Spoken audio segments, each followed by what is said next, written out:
நடிகர்களா தம்பி, நடிகர்கள்னா அவங்களுக்கும் பொதுமக்களுக்கும் என்ன தொடர்பு? சினிமாவில் நடித்து நான் சொல்கிறேன், அது குறைவாக யாரையும் மதிக்கிறக்கா சொல்கிறேன். சினிமாவில் வந்து ஒருத்தர் வந்து 100 பேரை நம்ம அடிக்கிறார். நம்ம விஜய் பார்த்தீங்கன்னா துப்பாக்கியோட சொல்கிறாங்க, கத்தியை வீசுவாங்க, டக்குன்னு நேராக கபான்னு வீசுவார். எல்லாம் நடைமுறையில் நடக்குமா? சினிமாவை பார்த்து கைதட்டுற ரசிகர்கள் கூட்டம் ஒரு தனியுங்க. அந்த சினிமா நடிகருக்கும் மக்களுக்கு என்ன தொடர்பு? அவருக்கு இதுக்கு முன்னால் என்ன மக்களுக்காக என்ன சேவை செஞ்சுருக்காரு, என்ன பணியாற்றியிருக்காரு, இதுக்கு முன்னால் அவருடைய வரலாறு என்ன, எந்த அரசியல் இயக்கத்திலையும் சார்ந்து இருக்காரா? எங்களுக்கு என்னன்னா, அவர் தனித்து போய் இப்போ எடுத்த உடனே நான் அந்த மாதம் வச்சு ஜெயிச்சு வந்துடுவேன்னு சொல்கிறது தான் எங்களுக்கு நெருடலாக இருக்குது.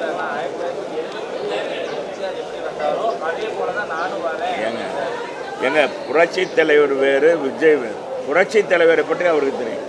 1952 திமுக தேர்தலே சந்திக்காத நிலை, மக்களை சந்தித்து தேர்தலை சந்திக்கிற மாதிரியே கிடையாது.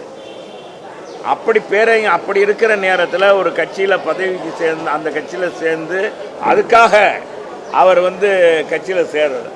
அண்ணாவுடைய கொள்கையை ஏற்று அவர் நல்ல பண்பாளவர், சிறந்த ஜனநாயகவாதி, எல்லோருக்கும் அன்பை காட்டக்கூடியவர், சிறந்த தமிழ் உணர்வாளர் என்ற அடிப்படையில் தான் நம்ம எங்கள் புரட்சி தலைவர் கட்சியில் சேர்ந்தார்.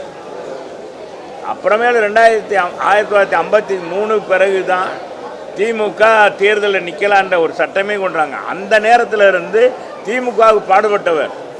ஒவ்வொருத்தரும் எம்ஜிஆர் வந்து எங்களுக்கு ஓட்டு கேட்கணும் தேர்தலில், இதே கலைஞர், அன்னைக்கு கலைஞரே வந்து அவர் நிற்கும் போது அவர் தொகுதிக்கு வரணும்னு வேண்டிக் கொண்டவர்.